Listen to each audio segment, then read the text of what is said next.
کائنات کی زندگی میں پہلی دفعہ جبریل انسانی شکل میں اونٹ پہ آئے، آگے جبریل اور پیچھے ابراہیم علیہ السلام، بچہ اور بیگم بھی ہاجرہ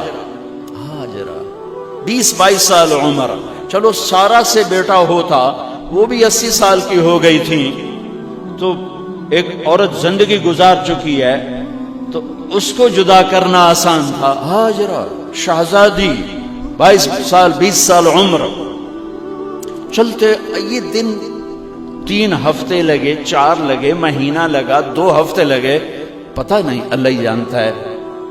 لیکن جب مکہ کی وادی میں پہنچے، جب نہ انسان، نہ درخت، نہ پانی، نہ سایہ، نہ غذا، اور ایک نشیب وادی جس کے چاروں طرف پہاڑ، صفا، مروہ، جبل ابی قبیس اور جبل ہندی یا جبل عمر، آج کل اس کا نام ہے، پتہ نہیں اس وقت کیا نام تھا، اب تو سارے صاف ہو گئے۔ یہ 4 پہاڑوں میں ایک نشیب آیا، تو جبریل نے کہا یہاں اپنے بچے اور بیوی کو اتار دیں اور واپس چلے جائیں۔ جب آگ میں ڈالا تھا تو ایک لفظ نہیں بولے تھے،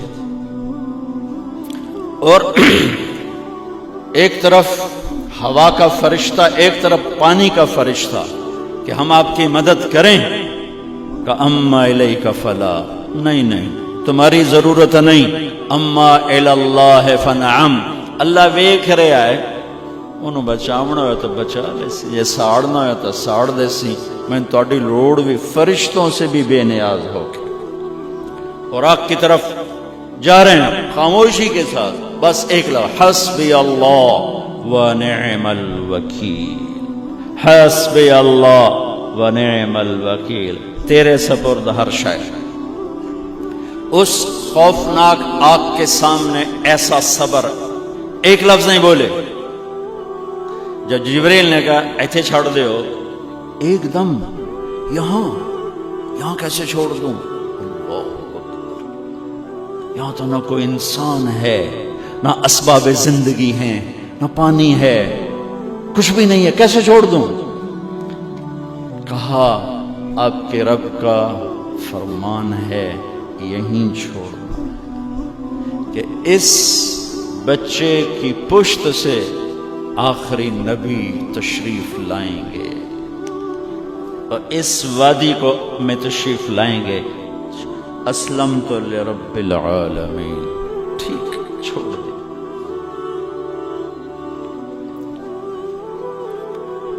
ہاجرہ تو نبی نہیں ہے نا، ہاجرہ تو شہزادی ہے، تو جب واپس مڑے وہ حیران ہو گئی، یہ کیا کر رہا، یہ کیا کر رہا؟ تو انہوں نے پوچھنا شروع کیا، اب کیا یہ کیا، مجھے کیوں چھوڑ کے جا رہے ہو؟ امر، خاموش، جواب نہیں دینا۔ بچہ گود میں ہے، تصور کرو 4000 سال پہلے دا مکہ میں کیویں وکھائی، میں آپ نہیں ویکھ سکتا تو انہوں کیویں وکھائی، کالے پہاڑ، انسان نہیں، ہوا کی سنسناہٹ، دھوپ کی تپش، پہاڑ کی آگ، پتہ نہیں کون سا مہینہ تھا، اللہ ہی جانے، اور وہ جاری ہیں ساتھ ساتھ۔ کیوں میرا قصور کی ہے، میں نے چھڑیا کیوں بھائی، جاندہ کدے پہ ہیں، کوئی غلطہ دس۔ چلتے چلتے کدئی پہنچے، کدئی کوئی 3 میل، تو ہاجرہ کو خیال آیا یہ اللہ کے نبی ہیں، کوئی اتو نہ گل آئی ہوئے، تو 3 میل کے بعد اللہ امرک، کیا یہ اللہ نے کہا ہے کہ میں نے اتنے چھاڑ دے تو میرے پتر نو، اللہ کیا ہے؟ تو ابراہیم علیہ السلام نے سر ہلایا، کہ اذن لن یضیعنا اللہ۔ ایک اور ہاجرہ نے جنم لیا، پہلے ایک ماں بن کے سوچ رہی تھی، بیوی بن کے سوچ رہی تھی، اب وہ ایک مومنہ بن کے سوچ ابھری، ایمان والی بن کے سوچ ابھری، اچھا جاؤ، جس رب نے کہا ہے وہ رب مجھے ضائع بھی نہیں کرے گا۔ جب تصور کرتا ہوں میری آنکھوں کے بند ٹوٹ جاتے ہیں کہ اس نے خامند کو جاتے ہوئے کیسے دیکھا ہوگا. پچھا پیکے تک کوئی نہیں جتھے اس جاتے بہ جاؤں. کوئی چار بندے بھی کوئی نہیں, چلو پردیسی صحیح, عزت دا زمانہ آئی, ہر ایک دی بیٹی نو بیٹی سمجھا جاندہ آئی, پیچھے کوئی نہیں ہے. وہ اپنے خامند کو دیکھے جا رہی ہے اور وہ پیچھے مڑ کے دیکھنے کی ہمت نہیں فرما رہے ہیں. جب وہ چلتے چلتے پہاڑ کی چوٹی سے نیچے اترے, پھر وہ بوجھل قدموں سے واپس ہوئی. میں الفاظ کہاں سے لاؤں کہ اس چال میں درد دل میں ہوتا ہے. مجھے لگتا ہے ان کے رومے میں درد تھا. جن پتھروں پہ قدم رکھ رہی تھیں وہ بھی رو رہے ہوں گے اس وقت. جو ہوا ٹکرا رہی ہوگی وہ بھی دھاڑے مارتی ہوئی گزرتی ہوگی. چمکتا سورج آگ برساتا ہے, وہ آنسو برسا رہا ہوگا اس وقت. اور ابراہیم جیسی ہستی, عزم کے پہاڑ, صبر کے پہاڑ, جب پہاڑ سے نیچے ہوئے تو ایک دم اونٹ سے چھلانگ لگا تھا. بیوی نے نہیں دکھایا. جب نیچے ہو گئے, بیگم غائب ہو گئی, پہاڑ سے نیچے اترے, پھر یوں منہ کر کے ہاتھ اٹھائے, ربنا انی اسکنت من ذریتی بواد غیر ذی زرع عند بیتک المحرم. میرے رب تو میں نے امر کیتا ایتھے چھڑ اے جنگل, نہ بندہ نہ پرند, میں چھڑ کے اے جاندہ پیا. اسلمت لرب العالمین. ابراہیم علیہ السلام کی زندگی پیغام ہے. ہمیں بیوی بچہ چھوڑنے کو نہیں کہہ رہا, ہمیں کہہ رہا ہے جھوٹ چھوڑو, فحاشی چھوڑو, بدماشی چھوڑو, بددیانتی چھوڑو, خیانت چھوڑو, شراب چھوڑو, بدکاری چھوڑو, جوا چھوڑو, ظلم چھوڑو. ہم سے یہ مطالبہ, چھوٹا جا مطالبہ ہے. ابراہیم کے آگے تو دو بیویاں اور بیٹھی تھیں, ایک سارا, ایک مدین کی ماں, دو بیویاں. فلسطین کی بستی آباد, سرسبز. ہاجرہ کے پاس کیا تھا؟ کالے پہاڑ, پانی بھی کوئی نہیں ہے. مجھے خیال آتا جب رات آئی ہوگی تو رات کا اندھیرا, پہاڑوں کا اندھیرا, کالے پتھروں کا اندھیرا, گہری وادی کا اندھیرا, ان سارے اندھیروں میں ایک عورت کا تصور کرو, معصوم بچے کو گود میں لے کے جب بیٹھی ہوگی تو تاروں نے ابھر کے دیکھا ہوگا کہ یہ کون مائی ہے. تاروں کو مسکراہٹ سے تشبیہ دی جاتی ہے. میں کہتا ہوں اس رات تارے بھی روئے ہوں گے, چاند بھی حیران ہوگا, ایک چکرے کون بی بی بیٹھی ہوئی ہے. اس مائی کی رات کیسے گزری, آنے والا گرم دن کیسے گزرا, پانی ختم ہوا, بچے کی ایڑیاں اور آہو بکا. اللہ زمزم پہلے کیوں نہ کٹیا؟ اللہ کو پتا تھا میں نے زمزم نکالنا ہے, پہلے کیوں نہیں کٹیا؟ انہوں روایا کیوں, مانو دوڑایا کیوں؟ صفا مروہ پھر پھر پھر پھر سینہ پاٹ گیا. یہ میرے اللہ نے دنیا کو امتحان کی جگہ بنایا ہے. قل الف لام میم احسب الناس ان يتركوا ان يقولوا آمنا وهم لا يفتنون ولقد فتنا الذين من قبلهم فليعلمن الله الذين صدقوا وليعلمن الكاذبين. میں تمہیں, تسی کلمہ پڑھا ہے نا میرا, اب میں امتحان لوں گا. تسی پہلی تو دوئی چ نہیں جاون دین دیو جب تے امتحان پاس نہ کرے. پہلی تو دوئی بھی کوئی کلاس ہوندی نہیں, نہیں امتحان دیو, امتحان دیو, پاس ہو گئے چلو ہن دوئی بہاؤ, نہیں پچھا لے جاؤ. ہے میرا اللہ کہتا تمہیں جنت دینی ہے, اپنی رضا دینی ہے, تھوڑا تو مینوں کھڑکاون دیو, کچھ تو میں کھڑکاواں گا,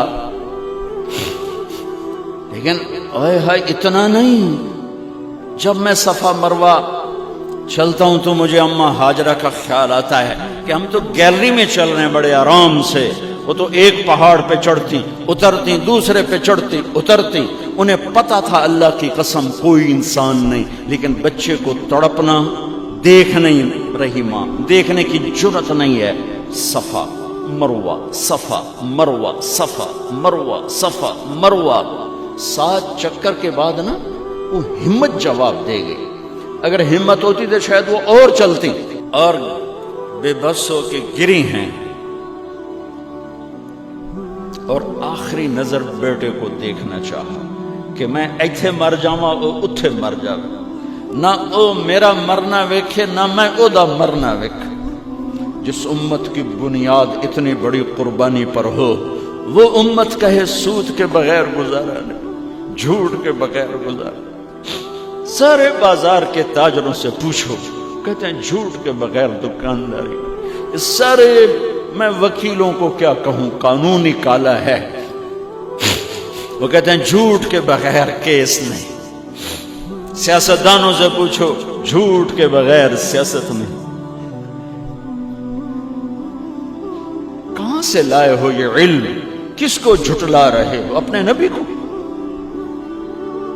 کون سے پیمانے بنا دیے تم نے؟ تو کلمہ توحید و رسالت کے، عشق رسول کے کون سے پیمانے بنائے ہیں؟ میرے نبی نے فرمایا میرا امتی ہر گناہ کر سکتا ہے، ایک جھوٹ کبھی نہیں بولے گا، ایک دھوکہ کبھی نہیں دے گا۔ سارا پاکستان جھوٹ اور دھوکے کا گٹر بن گیا ہے، بازار، شہر، دیہات، منڈیاں، فیکٹریاں، وزارتیں، صدارتیں، دفاتر، عدالتیں، جس ملک کی عدالت ظلم و ستم پر اٹھ رہی ہو، میں کتھے جا کے ہنج کڈھوں، کتھے جا کے ٹکر مارا؟ یہ ہاجرہ کا قصہ اس لیے ہے کہ اللہ پر ہر چیز قربان کرو۔ قربانی اللہ ہر ایک سے نہیں لیتا، وہ حسین جیسوں سے لی، وہ ابراہیم جیسوں سے لی، وہ صحابہ سے لی۔ سیدھا ہمیں گندگی کے کیڑے، تو وہ گر گئی کہ میں یہاں مر جاؤں، اسماعیل وہاں مر جائے، اور نہ میں نے ویکھے میں نے ویکھے، لیکن ایک ایسے الوداعی نظر ڈالی کہ پتہ نہیں کہ میں مردہ پہ ہے، تو میرے رب کا غیبی نظام حرکت میں آ چکا تھا۔ ایک خوبصورت جوان کو دیکھا جو وہاں کھڑا ہوا ہے، تو ماں کی ممتا نے پھر انگڑائی لی اور پھر دوڑی، ساری تھکاوٹوں کو بھلا کر، پھٹے ہوئے سینے کو بھلا کر قریب آئیں تو وہ تو غائب ہو چکا تھا۔ جبریل انسانی شکل میں پر مارا، بچے کی ایڑیوں سے زمزم نکالا، پانی کا چشمہ نکالا، اور وہ غائب، اور پانی ابل رہا تھا۔ ان کا زمزم زمزم، عبرانی زبان میں زمزم، رک جا رک جا۔ میرے نبی نے کہا اللہ میری ماں کا بھلا کرے، وہ زمزم نہ کہتی تو یہ پورا اللہ دریا بنا دیتا، پر اللہ نے انہوں کھوئی بڑا بنائی، دریا نہیں بنا بنا۔ کیا پانی ہے؟ کنویں کا پانی کھڑا ہو، بیچ میں مینڈک پیدا ہو جاتے ہیں، کیڑے پیدا ہو جاتے ہیں، کتنے پونگ پیدا ہو جاتے ہیں، مچھر پیدا ہو جاتے ہیں، اس میں گھاس نکل آتی ہے، کائی نکل آتی ہے۔ ساری دنیا میں پھر کے جاؤ دیکھو، واحد زمزم کا کنواں ہے جس میں مینڈک پیدا نہیں ہوتا، کیڑے پیدا نہیں ہوتے، پونگ پیدا نہیں ہوتے، کوئی مچھر پیدا نہیں ہوتا، کوئی گھاس پیدا نہیں ہوتا، کوئی کائی پیدا نہیں ہوتی، صاف شفاف۔ اور جو ہی اوپر سے موٹر چلتی ہے پانی کو کھینچنے کے لیے تو 6-7 سوراخ ہیں۔ سب سے بڑا سوراخ بیت اللہ کی طرف ہے، حجر اسود کی طرف ہے، اس سے پانی ابلتا ہے طوفان کی طرح، اور جو ہی موٹر بند ہوتی ہے تو وہ چشمے کا پانی، وہ سوراخوں سے پانی بند ہو جاتا ہے۔ یہ میرے رب کی مدد، نصرت، کہ تم اللہ کو راضی کرنے کے لیے قدم اٹھاؤ، تمہارا ہاتھ پکڑ لے گا، تم اس کی رحمت تمہیں اپنی چھاؤں میں لے لے گی۔